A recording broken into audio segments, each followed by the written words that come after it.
Hey there. So I just got back from Sedona, and it is truly one of my favorite places in the world.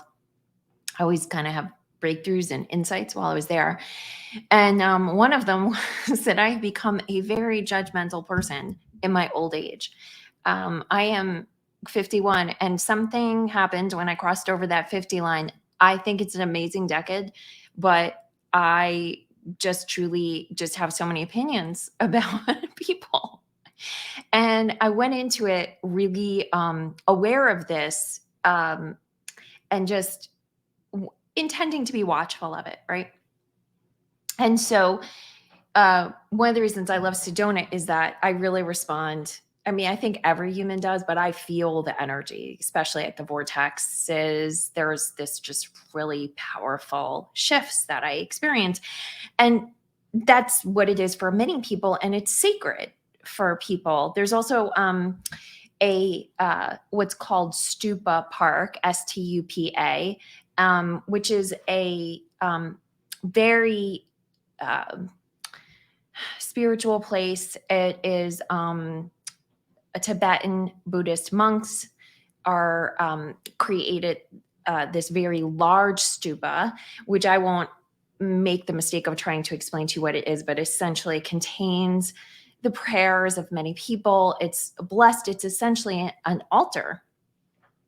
And so at these different spaces, there were young people taking selfies, but not just a selfie, many selfies, and like getting their friends to like change this and change that. And it was just, to me, so disrespectful. And so my like little rah, voice was going off, but I had really committed to being at peace with the world. Like that was one of my intentions going into this trip. And so I sat with it and was just like trying to get into a space of understanding, having compassion and understanding for these young people, which were pretty much exclusively young women. But I don't think it's a gender thing. I just think it was probably a time thing. I was out earlier in the morning because later on I was seeing a lot of young men and people taking to the trails. It's just these were girls out at sunrise and sunset and getting ready to build their social media portfolio, I guess. So as I was sitting there and really trying to get into a space of understanding and compassion and non-judgmentalness, I came across this. It was so in Sedona, this is like a map of like some core trails I was handed, and I just happened to notice on the back of it that there was a Sedona Cares Pledge, and I had actually seen this in different places in Sedona, listed in different places, because they do ask you to kind of take this pledge when you come to Sedona. And I was looking at it, and it says, the rocks are red and the silence is golden. I vow to respect the natural quiet of Sedona's open spaces and neighborhoods. And I was like, right? So I was getting all judgmenty mentally. Like, see, it's number one. Why can't you people be respectful? Because in the process of them taking those selfies, they were very cackly and loud and boisterous. I mean, right in one place at Stupa Park, in front of a sign that says, please respect the fact that people come here to meditate and be silent unless absolutely necessary. They're right in front of it, right? So I quieted myself and I was looking at these, and all of a sudden it hit me, like the knowledge just dropped in, that it's impossible for someone to respect other when they don't respect themselves, right? And I'm not suggesting these people didn't respect themselves at all, but when I looked at these pledges that Sedona asks of each person that visits, the rocks are red and the silence is golden. How many times, me, myself, it's nothing to do with these people, have I not respected the silence and the goldenness of my own soul, right? How much have I filled it with so much noise? And sitting right there being all judgmental, judgment, right? Toxic judgment. when each of our souls, each of the very core of who we are is just like those red rocks, just like Sedona, golden and loving, and yet we fill it with something different. And so as I went through these, I realized that these are really powerful rules to guide ourselves, right? And so do we respect our own open spaces and the neighborhoods inside of us, right? Like all the different parts of ourselves, do we respect that? And as I went through these, I realized probably these young people don't have this for themselves, and which makes it difficult to extend to anyone else. Certainly I have worked to create that in myself. I'm not perfect, but when I was their age, did I? And no, I can honestly say I did not. So the second one is and so now I'm going to just read them and just offer that these are just ways for us to come back to ourselves, into peaceful alignment with ourselves. So the first is, honor the golden silence inside ourselves. I will be mindful of Sedona's arid environment and by minimizing water and energy use, and I will be extremely careful with fire. And to me, that was understanding that, this human body, this vessel has limitations, and that we'll be careful with it, right? We'll be careful with it, especially with fire. And to me, fire is something that can be in the proper use, provides warmth. It gets us going, right? It's that energizing energy. But when we just are constantly on, it just really is unfair to our bodies. I will make my own memories, but not my own trails. And, in Sedona, there's trails laid out specifically because the red rocks can be harmed by people walking on them where, the rocks are not stable. And so, where are we naturally guided versus where do we kind of force, right? Like our soul is always guiding us the right path for us. How many times does our mind try and force us off of it and make its own path that's different than what the soul is guiding us to and asking of us? So how can we honor the trail that our soul is leading us on, which feels like ease and flow? It doesn't mean it's always easy, because a lot of times our soul requires courage, right? Even in Sedona, as you walk up the trails, there's ones that are really steep and they bring you to these magnificent places. They're scary. They're also scary sometimes, right? And then that leads to 4. I won't risk life or limb for more likes. I won't get killed for a killer photo. I mean, that's not me for sure. I have let go of my need for approval on social media, but I've watched my children, they're teenagers. That's not easy to do for a young person. And I think that these young people really are just led by how many likes they get, and how unfortunate that is. And so I think this goes off of social media too, which is, what are you doing? What am I doing right now for other people's approval that might be killing us, right? Literally killing us. Can we let that go? All right, next one. And by the way, you can look at these at sedonacares.com. When playing outside, I'll be ready for rapid changes in weather and random episodes of magic. Oh my goodness. Anyone that's listened to me preach the receiving method knows that part of the receiving method, number 1 rule of receiving, is receive everything, right? And to me, that's what this is about, is that we don't always get sunny days. Sometimes we get storms, right? Which there was storms while I was there. And randomly things will happen. And if we can perceive them as magic, just makes everything a lot easier. But really what this is saying is, can we be playful in the way we approach our lives and allow for those changes in temperament and everything? When I landed in JFK yesterday, which, if you're not familiar with JFK Airport's New York City International Airport, or the New York International Airport, and our bags were delayed. So the plane got off, we all departed the plane, but half of us our bags were like left out on the tarmac for quite a bit of time. And so there were a lot of us standing around in baggage claim just waiting. And a woman from another flight who clearly had been waiting for hours for her bag, or I assume it was hours, came over to the man that was, the employee that was on the floor, kind of managing, traffic and whatnot, telling people where to go or where their bags were. And she was like, "Do you have any news on my bag?" And she's really, really quite upset. And the man's like, "I'm sorry, I don't, I'm waiting for information." And she goes, "Well, do you have any, like, how long are we talking about?" And he's like, "Well, it's going to be at least 2 hours." And she goes, "2 hours till I get my bag, or 2 hours until I even hear something?" And he was like, "I really don't know. They said they'd get back to me in 2 hours." And it's clear just from the chaos in the airport that they're understaffed. I'm sure people called out. I'm sure they have a staffing issue to begin with. Yesterday was a holiday. And, she's pushing back on him, asking him, and he was lovely. He wasn't mean to her at all. He truly patience of a saint. And finally she gets the reality that he's got no new information, and she starts to walk away, but then all of a sudden she picks up into a run, and she starts racing around the baggage claim, like waving her hands and like just screaming expletives at the top of her lungs.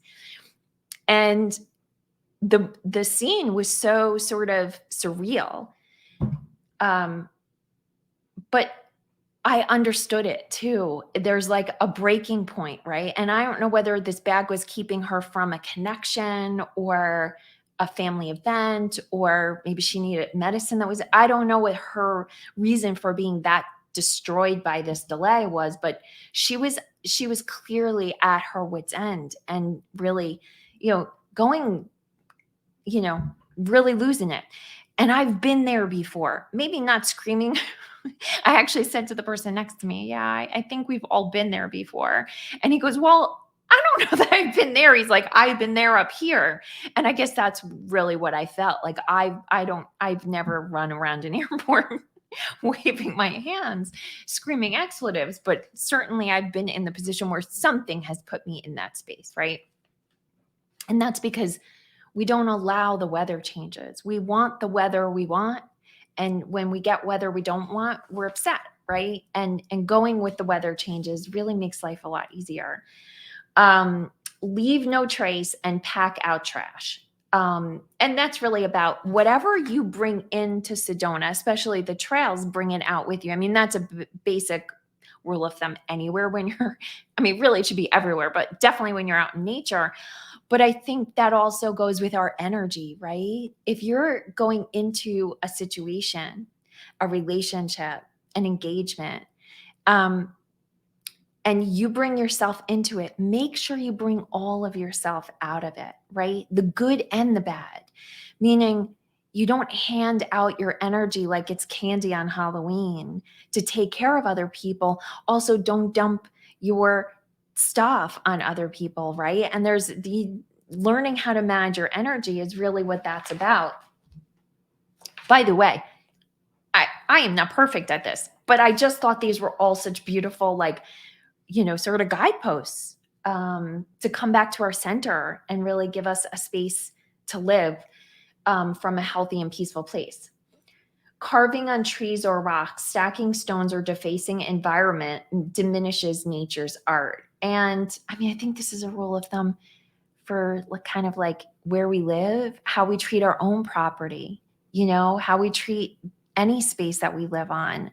The stacking stones in this pledge also was really interesting to me, because up until this trip, where I think it's been a few years since I've been to Sedona, I don't think this existed. This CARES pledge existed the last time I went, or at least I just didn't see it, because stacking stones in different places is it was a pretty typical thing. And it was there's one place in Boynton Canyon where I used to see tons of those stacked rocks, putting smaller and smaller. And I thought it was actually something that was, if not encouraged, that it was sort of like a spiritual practice or something. And sometimes we think we know what's going to make someone else's life better, but letting them live in their authentic energy, and no matter what we think looks beautiful, letting them have their beauty, messy or unmessy or whatever it is, and just leaving other people and nature as it is, and only changing ourselves, right? Only working on ourselves. This one's hysterical. If I can't find a parking spot, I will not invent my own.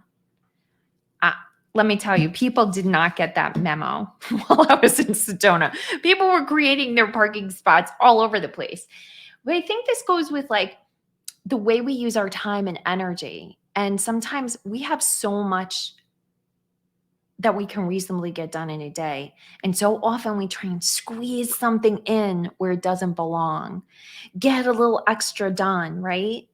And what if we just allowed, there's this many segments of the day, I've got this much energy of the day, and this is what I'm going to allow myself to experience. I'm not going to try and force something. And then the second part of that is I will go with the traffic flow, using my turn signal often and my car horn seldom. So depending on where you live and depending on how much car horns are used, I think you'll probably just like that on the surface of it. But I think also just learning how to go with the flow and not always be like railing against what someone else might be doing, where you can't really change the trajectory of it. And that certainly doesn't mean I'm not talking about not speaking up for injustice, right? If all of a sudden you're coming and someone is shooting out in front of you, of course you want to use the horn to keep everyone safe, right? But that's it, not because you're irritated. The woman in the airport was using her horn a lot. But in fairness to her, I think she was at a place that really she was doing the best she could. And then finally, I'll be caring and considerate wherever I go because that's the Sedona way. And this one's making me tear up a little bit. One of the reasons I went to Sedona was because at this particular time, because this is a little bit earlier than what's great for Sedona weather. It's always beautiful in Sedona, no matter what the weather is. But it was like even coming back from Sedona to Phoenix, there was snow. And driving in a desert in snow is not the same as driving where I live in the Northeast. It's a whole different ball of wax. So I normally like to go in the spring. But anyway, one of the reasons I really wanted to get there was because, and I've talked about this to my list, but if you don't read my emails, you might not know this, is somewhere over the last 2 years, I seem to have lost a default setting of kindness. And it's not that I haven't been kind. I have, but it takes effort. And it didn't used to. And that's an inside job. It's easy to find reasons outside myself that I am struggling to be kind sometimes. But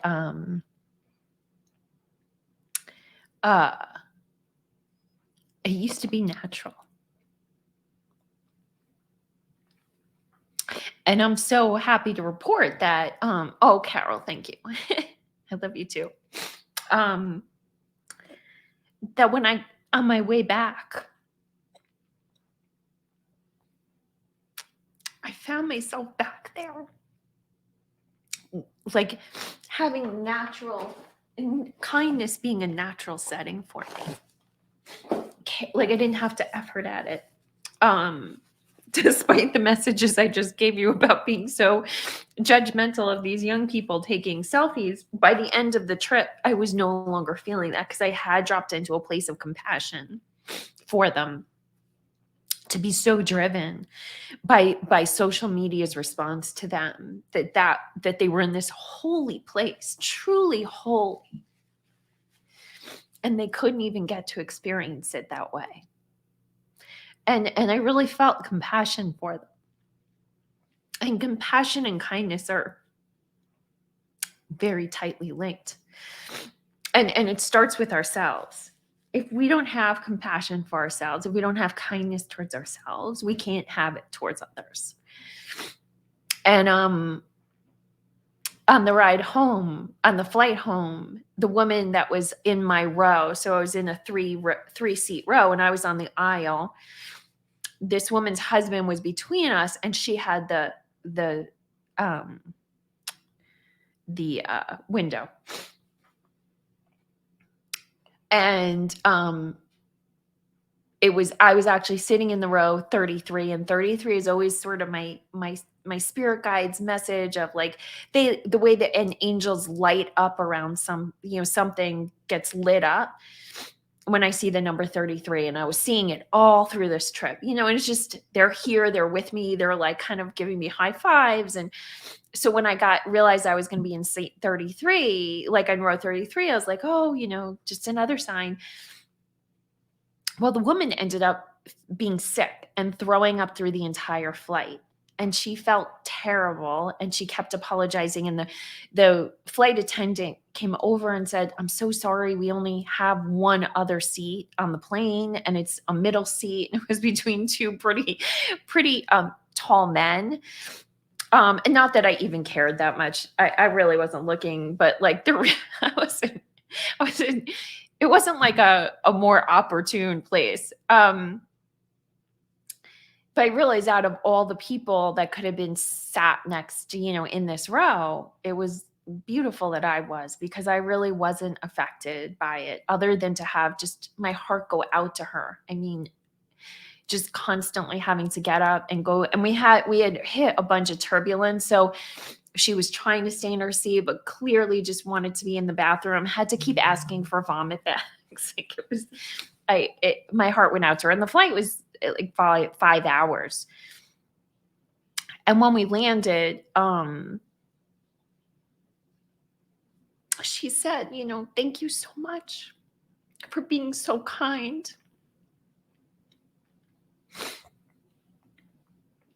And honestly, I didn't do anything other than, ask her if I could get her something and offer her gum and stuff like that. But I know someone else maybe could have been not as kind. I don't know. But I didn't struggle at it. It just came so easily. And even with the woman running around the airport, really so distressed, my initial instinct to the people around me was just to sort of set the stage of, hey, we have all been there. We have all been there.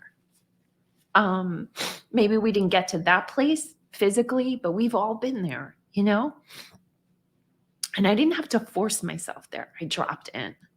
So I just wanted to share that with you all. This pledge, again, you can find it at sedonacares.com. You don't necessarily have to go to Sedona to take the pledge. I think it applies in all places, maybe not the Red Rock part. And if you are thinking of going to Sedona, go. It is such an amazing place. It is such an amazing place. And I think it's been 4 years since I've been there. And I can't believe it's been that long.